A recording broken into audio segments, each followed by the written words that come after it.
So 112 points for Indiana. It is now at the stage where the way teams are defending Caitlin Clark is just not working. It's just not working. Like, Portland kind of threw everything at Caitlin. They threw everything at Caitlin. And she still had a 26-point triple-double.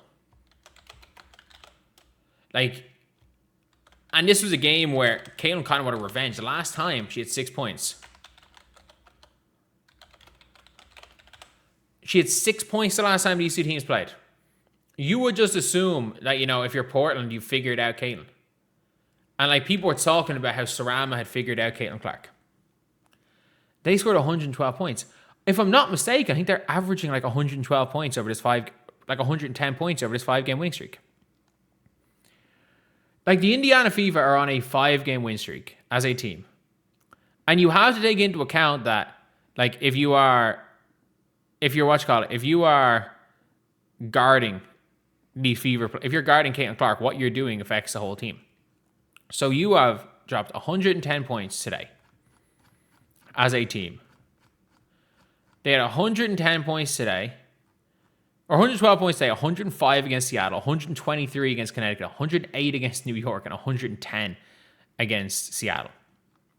They're averaging 110 points over the last 5 games. And Alex Sarama, I mean this, there is nobody that has put more quote-unquote respect on guarding Caitlin Clark than Sarama did today. Like, first of all, they hacked her. But I'm just going to show you guys what they were doing in the full court and the half court. So we're going to go half court here. And then we're going to go bring up Paint Online again. We're going to bring up that, and then we're going to go full court. We're going to go full court. And again, are these the most scuffed drawings ever? Yes. There's a reason for it. Like, these scuffed drawings with a court that's not even a court. SDL McTalk's hoop signature. But I think you just paste an image onto this and draw on it. But at the full court there, you get the half court here. I mean, there should be something in the corner there, but still. So we get the half court here. In the full court, I mean this. Off scores, this was what the FIFA were doing. So Kelsey was here. Caitlin was here. And this is something that I've never seen them do till today. And this is obviously something they practiced. So what they did was, whoever is on the inbounder is standing in front of Caitlin.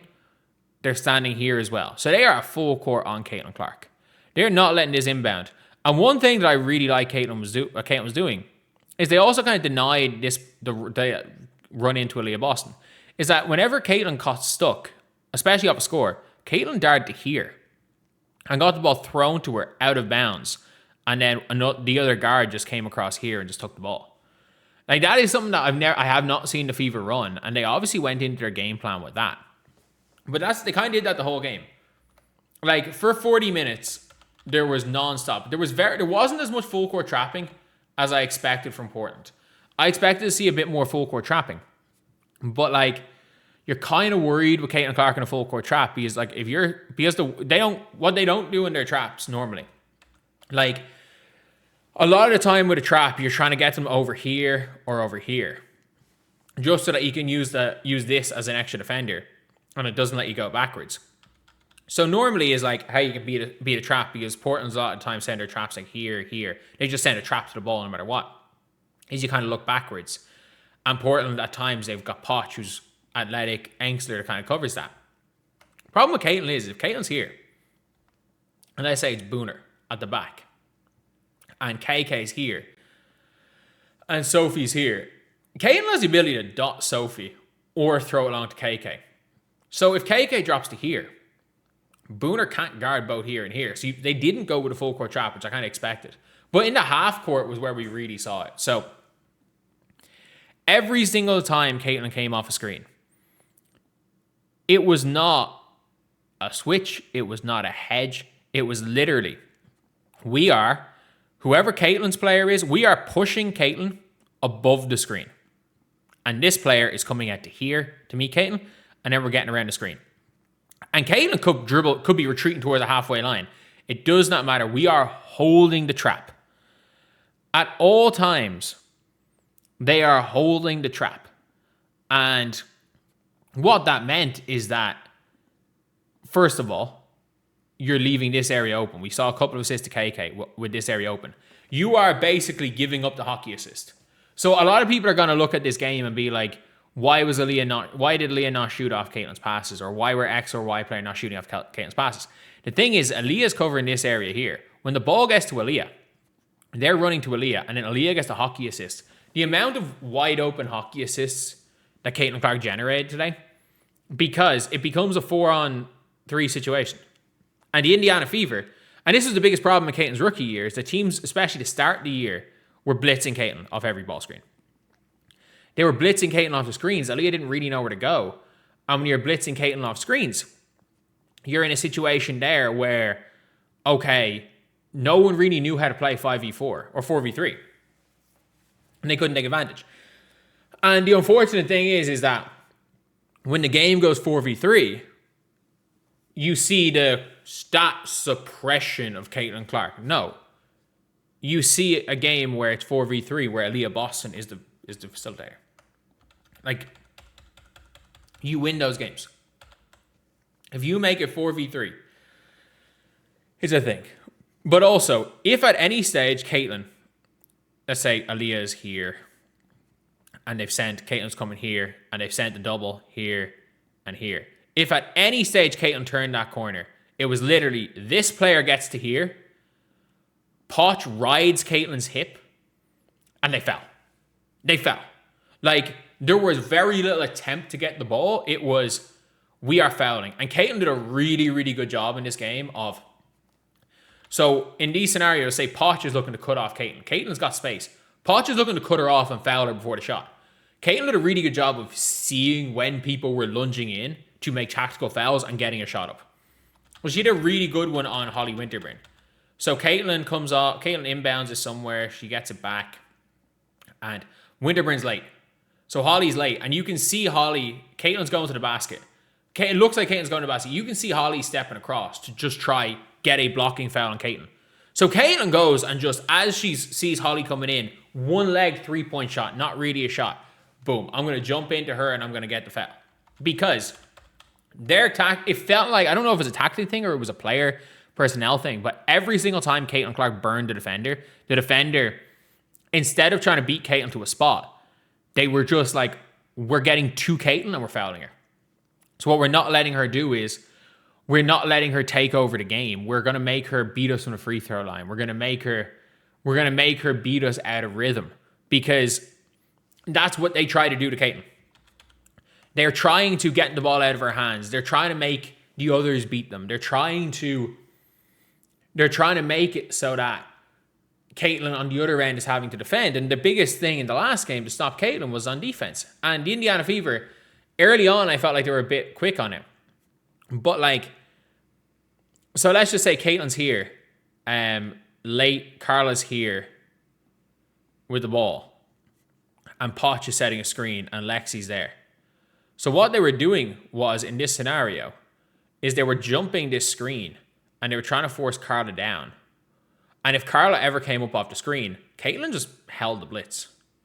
Caitlin and Lexi would hold the blitz. And then they would dare the other team to beat them 4-on-3. And they did early. Like, early on in that game, the 4-on-3 game was working. Portland were actually killing them. They were hitting the threes. They were getting the ball to the corner. And, like, then they started going when Caitlin was on Carly Samuelson in this scenario, is they just had Carly setting the screen and just popping to the top of the key, and they would just hit Carly Samuelson for 3. They did not let Caitlin get caught on an island with Carla late anywhere near as much. Like, Caitlin can guard Carla late 8 possessions a game. Can't do it every possession. Cannot do it every possession. I'm going to be honest. Cannot do that every possession. But it is one of those things now where teams that you can't focus on Caitlin anymore. Like in her last 5 games, the 45 against Seattle was what it was. A bit of an off game against the Liberty, but she still was great in the 4th. Connecticut. Mazian does everything. Mazian bear hugs her. Seattle did everything to get the ball out of her hands. So important. Team's averaging 110 points per game. It's now at the stage where you might have to Maravich her. You might have to just say, we're going to dare, Caitlin, you're going to drop 45. You're going to have to drop 45 on us. We are going to jam screens. We're going to make you drop 40. This is Iowa Caitlin all over again. Where teams are now like, well, we have to either make Caitlin a scorer or make her a passer. And the pros now in this team are too good to lose in a 4-on-3 situation. You might have to just admit defeat and let Caitlin, just admit, okay, Caitlin, if she beats us, she beats us. Because if we focus all of our defense on trying to stop her, she's still going to get hers, and the rest of them are going to beat us. Because you absolutely can't. I don't think you can stop Caitlin Clark right now the way she's playing. The defenses that have been thrown at Caitlin Clark, even these last 5 games, these are good defensive teams with smart defensive coaches. Caitlin's averaging nearly 30 and 10 over her last 5. She's averaging nearly 30 and 10. And they're throwing everything at her. Everything. This is not like they're letting her do it. No, they're throwing everything at her. She is too good that no matter what you throw at her, she is still going to give you a 20 and 7 on a bad night. It's now at the stage where it's like, we can't let her and Kelsey combine for 52. We can't let her, Kelsey, and Aaliyah combine for 70 or for 60. It might have to be, look, we're going to make Caitlin, we're going to see if Caitlin Clark can drop 40 on us. That's basically it. That's what you have to do, because I think Sarama's tactics make Caitlin play defense, get her in foul trouble, take her out of her rhythm. If she sees, don't let her see the basket. Go foul her. Go put her on the line. Get her out of rhythm. Don't let her control the entire game. He did everything right. The announcer on TV said it was Caitlin's triple-double. The announcer on TV also said Kelsey Mitchell was the best player on the Fever when she was bad today. He did everything right because he did the exact same thing earlier on in the year, and Caitlin 6 points. This is not the same basketball player. This is not the same player. This is, for me, it's Caitlin, AJ, and the rest. It's Caitlin, AJ, and the rest. I'm not putting Caitlin Clark above AJ Wilson. I'm just not doing that yet. I'm not doing that yet. But it's AJ, Caitlin, and the rest. Remember in 2024, it was like, AJ is clearly the best, but man, Fee's right there. Fee's right there, and it's like, maybe if AJ drops her level a little bit and Fee steps up, Fee can get to number 1. That's how I feel like with Caitlin. No. Caitlin and Olivia Miles, there's a gap. There's a gap. Teams have done what Portland did today to Olivia Miles, and Olivia Miles has 7 points. Olivia Miles had 12 points and 0 assists last night. She had 7 points when the team did this to her. I don't know if Olivia Miles will be better because rookie Caitlin Clark, when teams did this to her, had single-digit points. This is now the best guard in the league by a chunk.